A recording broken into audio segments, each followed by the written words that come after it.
Gaano ba ka-importanting Cagayan dito sa sigalot sa pagitan ng People's Republic of China at saka yung Taiwan, yung Pilipinas, for instance? Tingnan natin muna yung historical background, no? Yung mga ano yung mga taga-Ateneo, ano yung mga congregation yan? Jesuits. Jesuits. Originally may Ateneo de Tugigaraw, no? Meron kaming Ateneo de Tugigaraw before, kaso na nag-end siya. But the point is, ginamit during the historical period, during the American period, yung Cagayan as a base going to China. Kasi nga, of course, no, yung Spanish period, alam naman natin Christianity yung ating religion. Yung Nueva Segovia na sa Lalo, isang EDCA site, yun yung capital noon sa Nueva Segovia, yun yung Northern Luzon, na lumipat sa Ilocos. So kami yung original na kabisera sa norte during the Spanish period before na ilipat sa Ilocos. So after that, nilipat sa Cagayan. So ganun ka importante yung value ng region. And also nandoon yung largest river in the Philippines, yung Cagayan River. No? Importante rin ang Cagayan sa kasaysayan ng Pilipinas dahil doon nahukay yung sinaunang tao, yung sinaunang Pilipino, no? Yung tinatawag nilang Homo luzonensis, no? Okay. And also doon nagmula ang unang palay sa Pilipinas. Kasi nga agricultural yung Cagayan, parang yan yung Egypt natin, Nile River. Okay, so yun yung historical importance niya.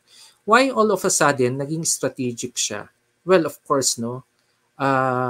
Yung Cagayan is a regional center, Region 2 Cagayan Valley. Kasama ang mga probinsya ng Isabela, Cagayan Province, Batanes, and Quirino. Siyempre, yung Batanes, yun yung pinaka-close to Taiwan.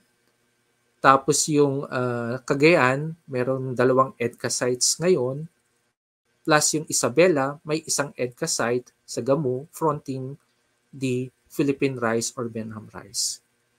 So nakita ninyo yung chain of geographic importance ng aming probinsya.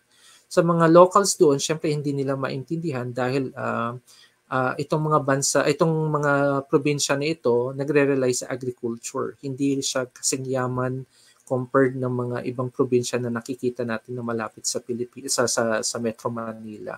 So we rely our economic value sa agriculture.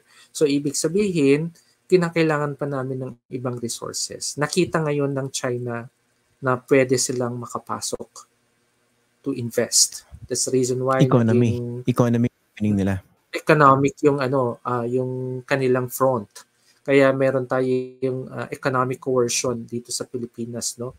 Itong mga banyagang Chinese nag-i-invest sila, no, kasi yun yung way nila para ma-deter din yung mga ibang lahi katulad ng US.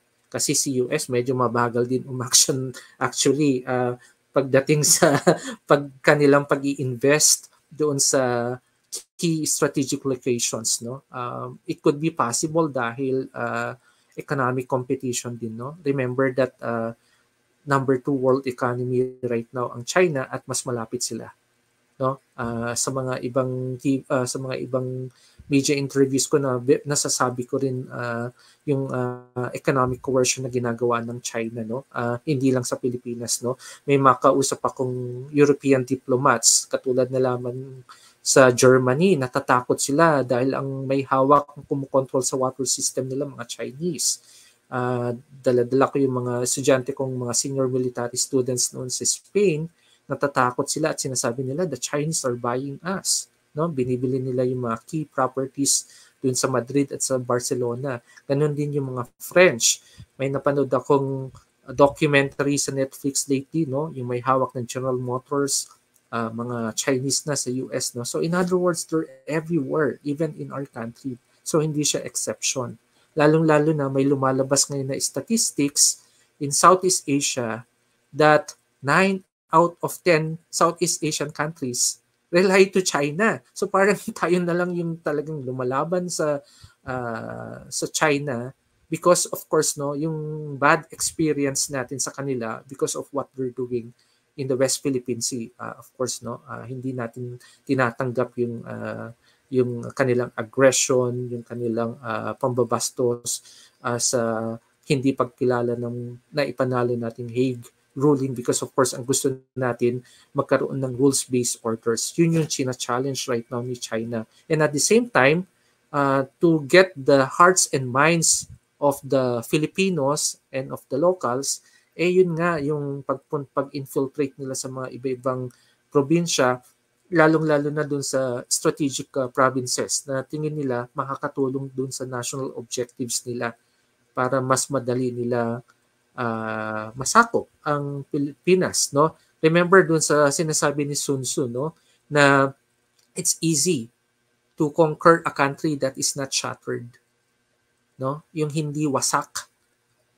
Kasi ang gumagawa sa pagwasak ng mga bansa mga Western countries. That's the style of the West. Nakita natin yan sa World War I, World War II, and of course in the current Russia-Ukraine war, no, the typical Western style yung pagwasak. The Chinese way is how to contain them, how to contain a country by using political and economic coercion. So ganun yung na minsan hindi maintindihan ng mga local politicians natin. Akala nila, pera ito, investment ito, no?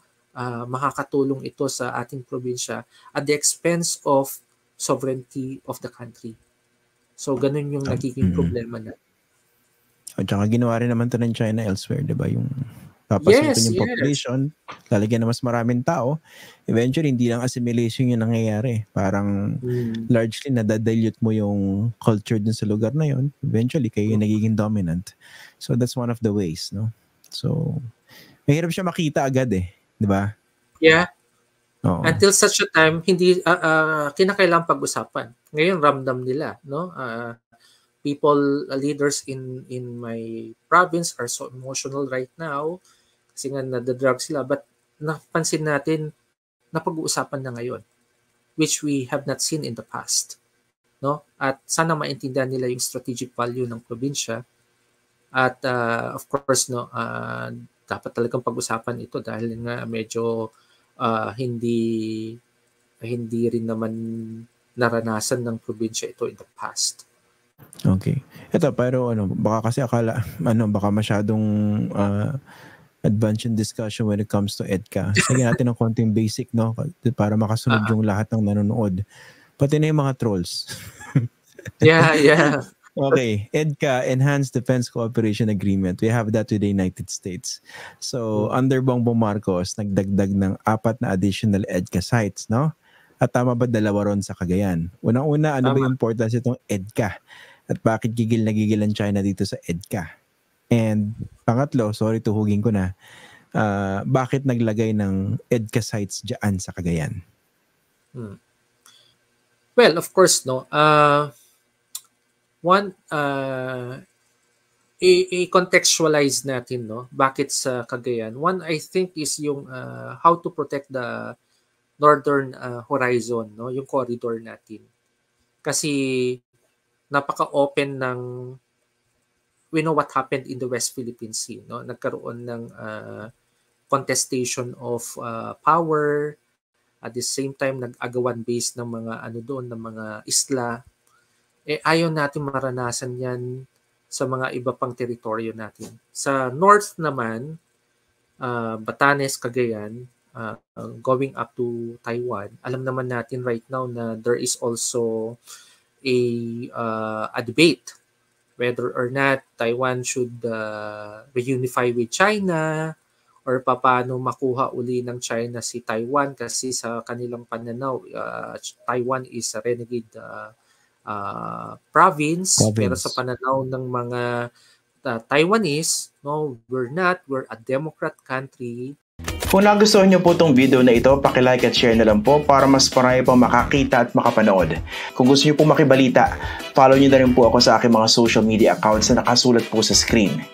Pwede rin po kayo magpadala ng super thanks, super like, super chat at super sticker sa YouTube, saka Facebook stars po. Alam niyo po, malayo po mararating ito para makagawa pa po kami ng mas maraming video na makatutulong po sa pagpapakalat ng tamang impormasyon para sa bawat Pilipino. Kada like, subscribe, follow at share ay pagsuporta po sa tunay na independent journalism sa bansa. Maraming salamat po.